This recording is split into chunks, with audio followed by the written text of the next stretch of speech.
So ఇప్పుడు రేవంత్ సర్కార్ కూడా ఈ మూడిటి మీదే, ఈ 3 అంశాల మీదే చాలా ఫోకస్ పెట్టింది. అవే కీలకంగా మారబోతున్నాయి ఎన్నికల్లో అనే మాట కూడా అక్కడ ఉన్నటువంటి గ్రామ సభల నిర్వహణ కావచ్చు, మిగతా వాటన్నిటికి కూడా చెప్పిన మాట. చాలా క్లియర్‌గా అదే సందేశాన్ని కూడా ఇచ్చారు. సో ఇందిరమ్మ ఇల్లు కావచ్చు, ఇందిరమ్మ ఆత్మీయ భరోసా, ఆ తర్వాత కొత్త రేషన్ కార్డులు, రైతు భరోసా ఈ మూడిటి మీద అయితే డిపెండ్ అయింది. ఒకవేళ అది జరగలేదనుకోండి, మీకే ఒక ప్రధానమైనటువంటి అస్త్రం వచ్చినట్టే కదా! దానికోసం వేచి చూడొచ్చు కదా మరి మీరు? ఇప్పుడు మేమైతే ఒకవైపు ప్రజల్ని అలర్ట్ చేయకుండా, ప్రజలు వీళ్ళు చేసేటువంటి మోసాలని గుర్తు చేయకుండా ఉంటే ప్రతిపక్షంగా కూడా చూడరు మమ్మల్ని. మేము ప్రధాన ప్రతిపక్షంగా ఉండాలి అంటే ప్రజలు కోరుకునేది కూడా అండగా లేనటువంటి పార్టీని మేము మమ్మల్ని అండగా ఉండాలని చెప్పేసి ప్రతిపక్షంగా ఉంచినారు. అటువంటి సందర్భంలో మేము వాళ్ళ పక్షాన నిలబడకపోతే రేపు కూడా అసలు మేము కష్టంలో ఉన్నప్పుడు మీరు ఎక్కడ ఉన్నారంటారు కదా. తప్పకుండా ఏ రాజకీయ పార్టీ అయినా చేసే పని మేము చేస్తున్నాం. ఇంకోటి మేము ప్రీ మెచ్యూర్డ్గా ఏదో చాలా ముందు ఎప్పుడో చెప్పేటువంటి హామీకి మేము ముందే మాట్లాడుతున్నట్టు లేదు కవిత. ఇప్పుడు 100 రోజులు అని చెప్పినాడు ఆయన మేము 300 రోజులు చూసినాం కాబట్టి 400 అయినాయి. ఇవాళ అడుగుతున్నామంటే ఇవాళ ప్రజలు కూడా మొన్న షాబాద్లో జరిగినటువంటి మా రైతు ధర్నాకి 10,000 మంది ఎందుకు వస్తారు చెప్పండి. ఒక మండలంలో జరిగినది, ఓన్లీ ఒక మండల స్థాయి నాయకుడు అరేంజ్ చేసినటువంటి ధర్నాకు 10,000 మంది రైతాంగము వివిధ రంగాలకు సంబంధించినటువంటి వాళ్ళు వచ్చినారు. అంటే వాళ్ళకు ఒక విధమైనటువంటి అసంతృప్తి కనిపిస్తూ ఉంది. నమ్మకం లేదు ఈ ప్రభుత్వం ఏదైనా చేస్తుంది అనేటువంటి విశ్వాసం కోల్పోయింది.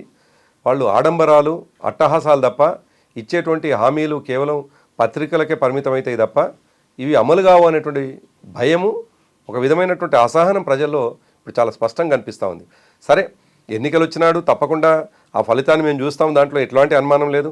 కానీ ఫలితము ఎట్లాగూ మాకు అనుకూలంగా వస్తుంది కదా అని చెప్పేసి మేము మా రాజకీయ స్వార్థం కోసం మాత్రమే చూసుకొని ఆలోచిస్తే సరైంది కాదు. కాబట్టి ఇష్యూస్ పట్ల ప్రజల పక్షాన ఉండాలి. కాబట్టి ఉంటూనే మరోవైపు ఎన్నికలు వచ్చినాడు తప్పకుండా మేమేం చేస్తున్నాము, మేము ఎట్లా మీ వైపున ఉండి పోరాటం చేస్తున్నాం అనేటువంటి మాట చెప్తాం మేము.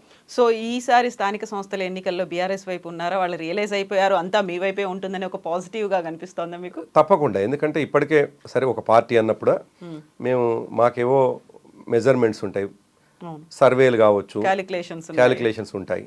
ప్రజలు దగ్గర ప్రజలు చెప్పేటువంటి విషయాలు కావచ్చు, దాన్ని ఇంకా కొద్ది క్రాస్ చేసుకుంటూ మేము చేసుకునే సర్వేలు కావచ్చు, ఇవన్నీ కూడా ఒకసారి తెచ్చుకుంటే అసలు ఈ ప్రభుత్వం మీద దాదాపు 15-20% మైనస్ కనిపిస్తూ ఉంది. గతంలో ఓటేసినటువంటి వాళ్ళు మాట్లాడింది.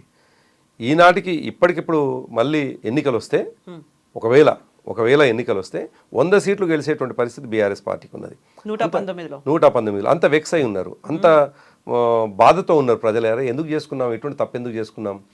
సరే, ఆనాడు ఇన్ఫ్లుయెన్స్ కావచ్చు మేము వాళ్ళ మాటలకు, కానీ మరీ ఇంత ఇన్ఫ్లుయెన్స్ అయ్యి తప్పు చేసుకున్నామా అనేటువంటి బాధ అన్ని వర్గాలు, ఒక్క వర్గం కాదు. కాబట్టి రేపు స్థానిక సంస్థలు కావచ్చు, ఆ తర్వాత వచ్చేటువంటి ఎప్పుడు ఎన్నికలు వచ్చినా తప్పకుండా బీఆర్ఎస్ పక్షాన, ఎందుకంటే బీఆర్ఎస్ పార్టీ కేసీఆర్ గారి నాయకత్వంలో ఇది ప్రజల కోసం మాత్రమే పనిచేసింది అనేటువంటి భావన ప్రజల్లో బలంగా ఉన్నది.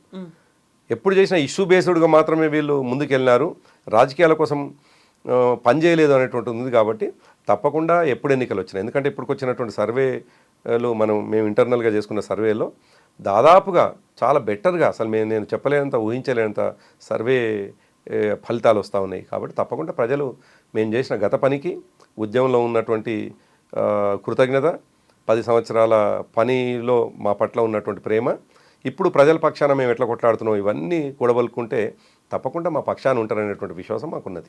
ఇప్పటికిప్పుడు ఎన్నికలు జరిగినా అంటే మీరు మీ క్యాలిక్యులేషన్లు, మీ సర్వేలు మీకున్నాయి అనుకున్నప్పుడు అలాంటి ఇన్ఫర్మేషన్ కూడా ఉందా ఇప్పుడు వస్తాయి? నేను వ్యక్తిగతంగా ఇప్పుడు వస్తాయని అనుకోవటం లేదు.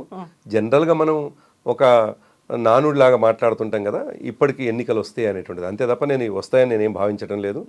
భావించకపోగా ఇంకా నేనేం కోరుకుంటున్నానంటే తప్పకుండా ఈ ప్రభుత్వం ఉండాలి అని కోరుకుంటున్నాను. ఎందుకు అనుకుంటున్నానంటే మళ్ళీ 20 ఏళ్ళు మేము ఉంటాం కాబట్టి వీళ్ళు చేసేటువంటి పాపాలు, వీళ్ళు ప్రజలకు ఇచ్చినటువంటి హామీలు, ప్రజలు ఇంతకాలం బాధపడడం అనేటువంటిది బాధాకరమే, ఇంకా 3 ఏళ్ళు బాధపడడం అనేటువంటి బాధాకరమే. కానీ ప్రజాస్వామ్యంలో 5 ఏళ్ల కోసం కదా వాళ్ళని గెలిపించింది. మధ్యలోని ప్రభుత్వం పడిపోవాలని కోరుకుంటే ఎట్లా కరెక్ట్ అవుతుంది? ప్రజాస్వామ్యం మీద మాకు నమ్మకం లేకున్నట్లయితుంది, లేకపోతే ప్రజాస్వామ్యాన్ని అపహాస్యం చేసినట్లయితుంది.